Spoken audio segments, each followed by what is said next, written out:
ప్రభుత్వ భూమిని కొంతమంది వ్యక్తులు ఆక్రమించుకుంటున్నారని జన్నారం మండల తహసీల్దార్కి అంబేద్కర్ సంఘం ఆధ్వర్యంలో వినతి పత్రం డిసెంబర్ 31 రోజున జన్నారం డిప్యూటీ తహసీల్దార్ రామ్మోహన్ గారికి ప్రభుత్వ భూమిని కాపాడాలని వినతి పత్రం అందజేశారు. జన్నారం శివార్లోని సర్వే నెంబర్ 374లో 5 ఎకరాల 8 గుంటల భూమిని కొంతమంది గత 12 సంవత్సరాల క్రితం అక్రమంగా భూమిని ఆక్రమించుకొని కొంతమంది ఇళ్లు నిర్మించుకొని ఉంటున్నారు. అప్పటి నుండి జన్నారం మండలంలోని అంబేద్కర్ సంఘం సభ్యులందరం కలిసి ఇప్పటికే 5 సార్లు తహసీల్దార్ గారికి వినతి పత్రం ఇచ్చినా ఫలితం లేకుండా పోతుందని, ఇప్పటికైనా రెవెన్యూ అధికారులు స్పందించి గురి చేస్తున్న వ్యక్తులను గుర్తించి వెంటనే వారిపై చట్టపరమైన కేసులు పెడుతూ రిమాండ్ చేయాలని, అంతేకాకుండా ఈ రోజు ఇచ్చిన వినతి పత్రాన్ని తెలంగాణ రాష్ట్ర హైడ్రా కమిషన్ కి కూడా పంపాలని వారు కోరారు. ఈ యొక్క కార్యక్రమంలో జన్నారం మండల అంబేద్కర్ సంఘం నాయకులు M Prabhakar, K Harish, K Ramu, A Sharath, K Induru, B Surender, D Naveen, M Sudhakar, K Sattanna, B Sanjeev, K Shravan, M Venkatesh, M Ajay, G Bhumanna Swamy తదితరులు పాల్గొన్నారు.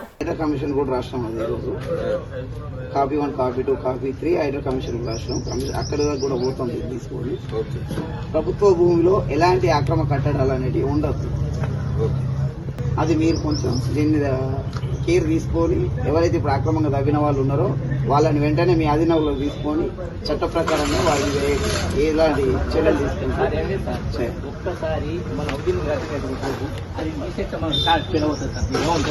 అది మొదలు కూడా కొట్టాలి. గ్రామ పంచాయతీ ఎంపీడీ మేడం చేసి కొంత ఊర కొడితే దానికి అర్థం పోతుంది. ఈ ఇష్యూ కూడా మా జిల్లా గారి దృష్టిలో కూడా పెడతాము. సార్ ఈ రోజు లేరు కాబట్టి సార్ దృష్టిలో కూడా పెట్టి, ఎందుకంటే మనం నేను ఉన్న ఒక్క రోజులనే ఏదో చేర్చోని కాదా, నేను ఉన్నా కదా పై అధికారి నా దృష్టిలో పెట్టాను అన్నట్టు కూడా ఉంటుంది. కాబట్టి సార్ దృష్టిలో కూడా పెడితే సార్ నిర్ణయంతో కూడా ఏముంటే అది చేస్తాం, అట్లేం లేదు. ఎందుకంటే మేము పోరాడేది కూడా ఏదో మాకు గుడిసెలు ఇవ్వండి అని కాదు సార్. ప్రభుత్వ భూమిని అక్రమానికి గురి కాకుండా కాపాడాలి అని చెప్పేసి మేము ముందుకు వస్తున్నాం సార్. అది మీరు దృష్టిలో పెట్టుకుంటారు. గుడిసెలకి ఏళ్ళంటే వాళ్ళకి మీరు అనుమతులు ఇవ్వనప్పుడు ఆ గుడిసెలు ఎందుకు అనుమతులు అనేటివి మనకు సంబంధం ఉంటుంది. అది గ్రామ పంచాయతీ ఇష్యూ.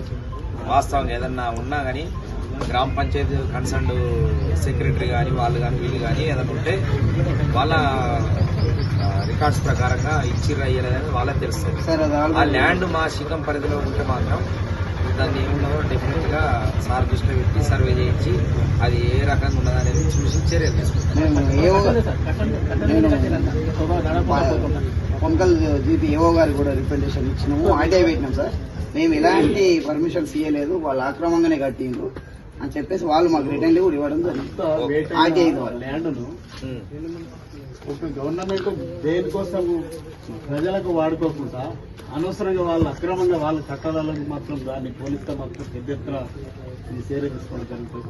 ఇది వచ్చి మీరు కూడా దృష్టికొని ఆపండి, లేకపోతే అది వేరే రాజకీయంగా పోతుందా లేకపోతే ఎట్లా పోతుందా మాకు కూడా తెలుస్తలేదు. అంత మనుషులు బినామీలుగా మారుతుంది.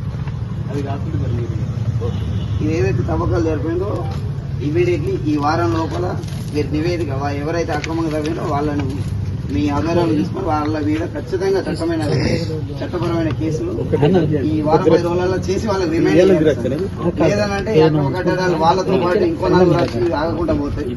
ప్రభుత్వ భూమి కనుమరుగైపోతుంది.